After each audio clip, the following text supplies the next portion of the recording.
Hello everyone, welcome back to knowledge review classes. आप सभी को बता दूं कि फिर से एक नई वैकेंसी लेकर आया हूं जो टीचर के लिए महत्वपूर्ण है। अगर आपने बीएड किया है तो इस वैकेंसी को आपको अवश्य देखना चाहिए, क्योंकि बीएड वाले ऑलरेडी तलवार लटक रही है, क्योंकि ऑलरेडी बाहर हो चुके हैं नंबर ऑफ वैकेंसियों से, क्योंकि जूनियर की वैकेंसी आई नहीं रही है। तो बहुत ध्यान से बीएड वाले देखिएगा। इसके अलावा जो बाकी जो हैं डीएलएड हैं, बीटीसी जो भी कुछ किए हैं, वे लोग इस वैकेंसी को अवश्य देखिएगा, क्योंकि ये आपके लिए हितकर होगी। और एक चीज़ मैं बता दूं, जो नॉन टीचिंग जॉब के लिए अप्लाई कर रहे हैं, मान लीजिए जो ग्रेजुएशन किए हैं, 12th पास है, 10th पास है, वो भी इस जॉब को जरूर देखिएगा, क्योंकि आपकी भी जॉब इसमें निकली है, जिसको मैं डिस्कस करने वाला हूँ। एक ही वीडियो में पूरी डिस्कस कर दूंगा, अलग वीडियो नहीं बनाऊंगा, इसीलिए आप वीडियो पूरा देखिए, ठीक है। तो देखिए, सबसे पहले मैं बता दूं, टीचिंग जॉब की बात कर लूँ। अगर आप बीएड किए हैं, बीटीसी किए हैं, इसकी क्वालिफिकेशन मैं बाद में आपको दिखाऊंगा। ये भी मैं बताऊंगा कि ये जॉब आई कहाँ है, ये जॉब निकली कहाँ है, जहाँ आप देखना चाहते हैं। देखिए, सबसे पहला सब्जेक्ट से पोस्ट का नाम है पेडागोजी और इंग्लिश और सोशल साइंस। इन तीन चीज़ों का अगर बात करूँ तो इनका पेमेंट 31,400 रुपये है, यानी लगभग 32,000 रुपये आपको पेमेंट सैलरी मिलेगी पर मंथ। अब अगली बात करूँ, रिसोर्स पर्सन की बात करूँ, इसमें 25,780 रुपये। इसी तरह ब्लॉक एमआई कोऑर्डिनेटर हुआ, जिसकी सैलरी 21,775 रुपये। और देखिए, डेटा एंट्री ऑपरेटर की बात आ गई ना, यहाँ पर देखिए 18,000 सैलरी। अब आगे भी हम बात करेंगे। देखिए, स्पेशल एजुकेटर की बात करेंगे जो डिस्ट्रिक्ट लेवल पर, ठीक है, जहाँ भी वैकेंसी आई है वहाँ पर डिस्ट्रिक्ट लेवल पर वैकेंसी आपको देखने को मिलेगी।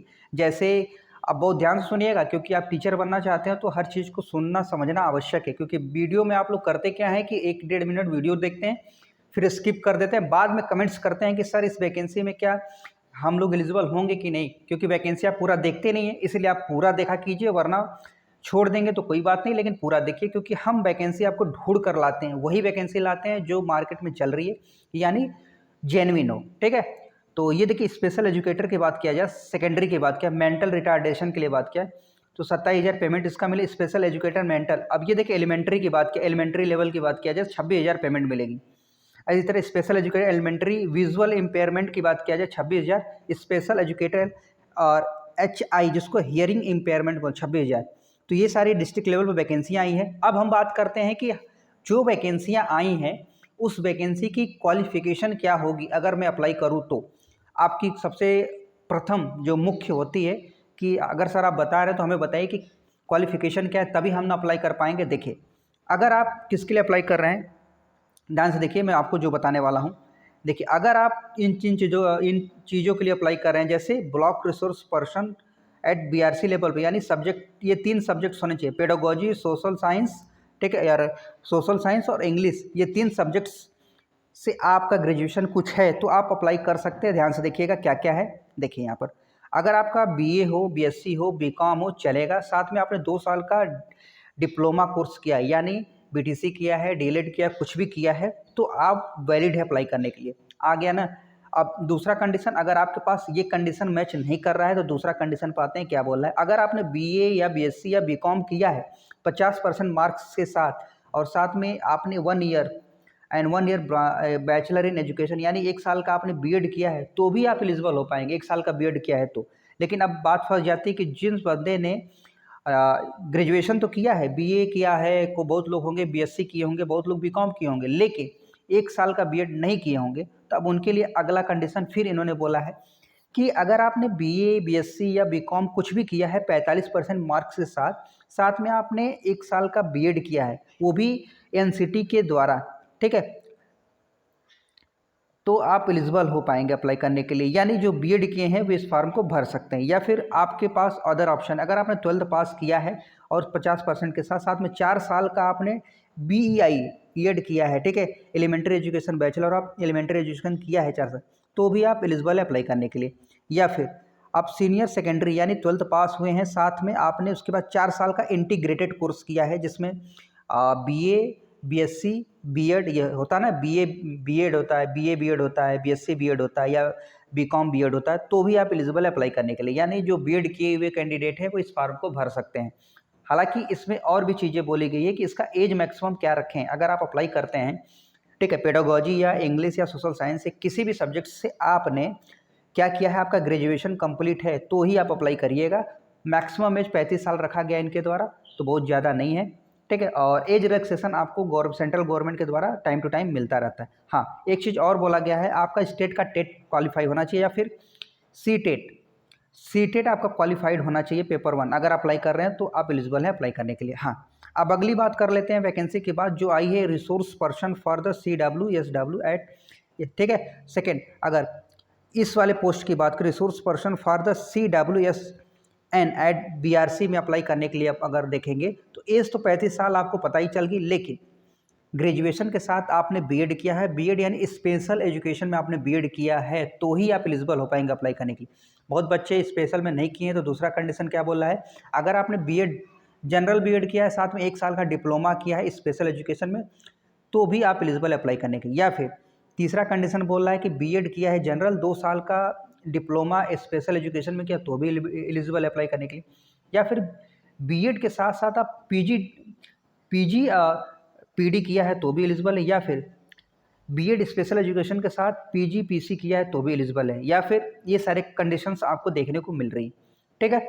अगली हम बात करते हैं ब्लॉक एमआईएस कोऑर्डिनेटर की बात की। आपने बीएससी किया है कंप्यूटर साइंस, या फिर बीबीए किया है कंप्यूटर एप्लीकेशन से, या फिर बीटेक किया है कंप्यूटर साइंस या फिर आईटी से, तो आप एलिजिबल अप्लाई करने के लिए।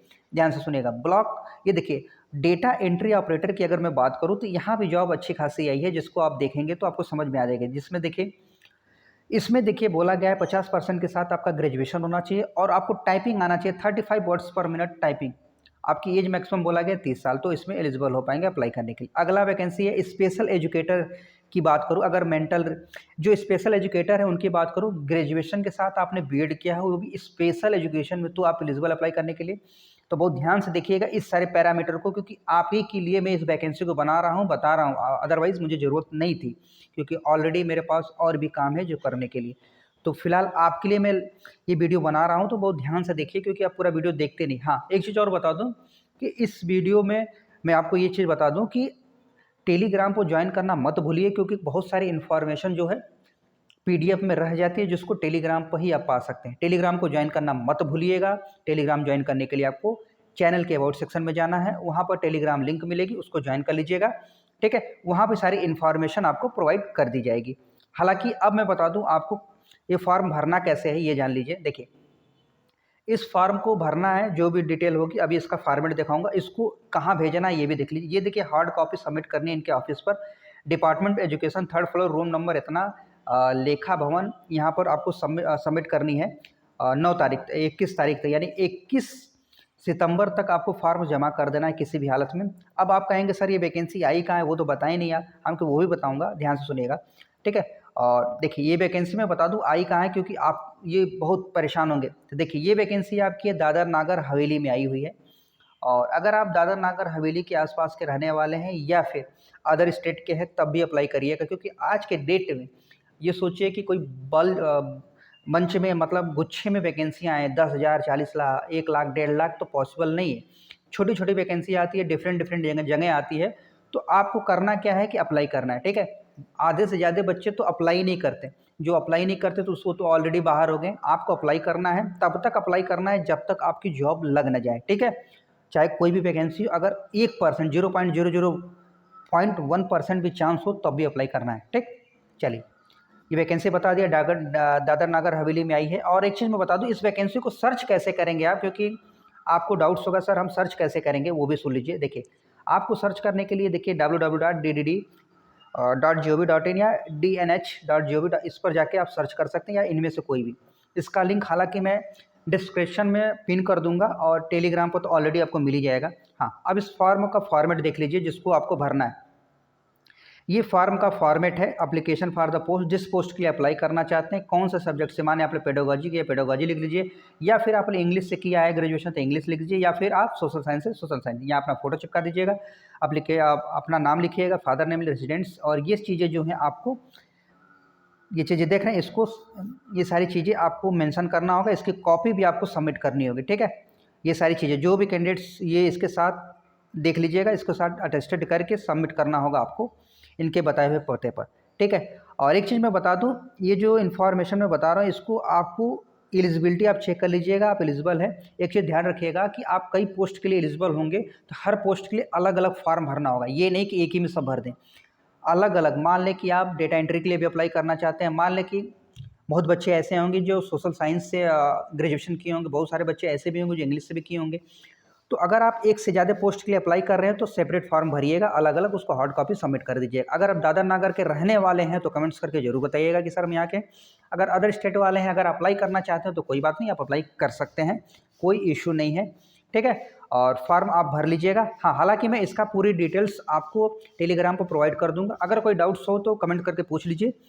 चलते हैं, मिलते हैं नेक्स्ट वीडियो में। अपना ध्यान रखिए, स्वस्थ रखिए। एक चीज़ और बोलूँगा कि आप वीडियो शेयर नहीं करते हैं, नहीं लाइक करते हैं, नहीं सब्सक्राइब करते हैं। अगर आप सब्सक्राइब नहीं करते हैं, नहीं शेयर करते हैं तो इससे मोटिवेशन डाउन होता है और वीडियो बनाने का पर्पस जो होता है एनर्जी के साथ वो कम हो जाता है। इसीलिए आपको इस चैनल पर वीडियो आपको कभी कभी देखेंगे कि समय लगता है वीडियो आने में, क्योंकि आप बहुत सारे जॉब्स हैं जिसको मैं कवर कर सकता हूं लेकिन फिर भी नहीं करता, क्योंकि आप लोग का रिस्पॉन्स ही नहीं आता अच्छा। तो कोशिश करिए कि अपना रिस्पॉन्स दीजिए। मान लीजिए, ऐसे मान के चलिए कि भाई आप वीडियो देख रहे हैं, आपको जानकारी जेन्युइन लगी तो आपको लाइक करिए, सब्सक्राइब करिए और उसके बाद आप शेयर कर दीजिए किसी को, ठीक है। इससे क्या होगा, उसका भी भला होगा जिस बंदे को आप शेयर करेंगे। क्योंकि बहुत सारी जॉब्स अभी भी मैं बता रहा हूँ, जैसे बाल वाटिका की जॉब आई थी, बच्चे क्या करते थे, अपने देखते थे दूसरे को बताते नहीं थे, वो बच्चे बाद में देखते थे, कमेंट्स करते थे जब डेट बीत जाती थी। तो बड़ा दुख होता है मुझे देखकर कि यार जो बच्चा देख रहा है और वो अपने ही दोस्त को नहीं बता रहा है, ये अच्छी चीज़ नहीं है। तो आप चीज़ों को बताइए, अपने दोस्तों और लोगों के साथ शेयर करिए, ये बहुत अच्छी चीज़ है। क्योंकि देखिए हर लोग एक दूसरे से जुड़े हैं, ठीक है ना। सब चैन है, एक दूसरे से चैन बना हुआ है। हम आपसे, आप और दूसरे लोग से जुड़े हुए हैं। तो कोशिश करिए कि हर चीज़ों को शेयर किया कीजिए जो जॉब से रिलेटेड हो, जो महत्वपूर्ण है, जिससे दूसरों का भला हो सके। तो इतना ही आपके लिए, मिलते हैं नेक्स्ट वीडियो में। अपना ध्यान रखिए, स्वस्थ रहिए और टेलीग्राम को ज्वाइन करना मत भूलिएगा। ये पीडीएफ वहीं अपलोड कर रहा हूँ मैं, ठीक है। धन्यवाद।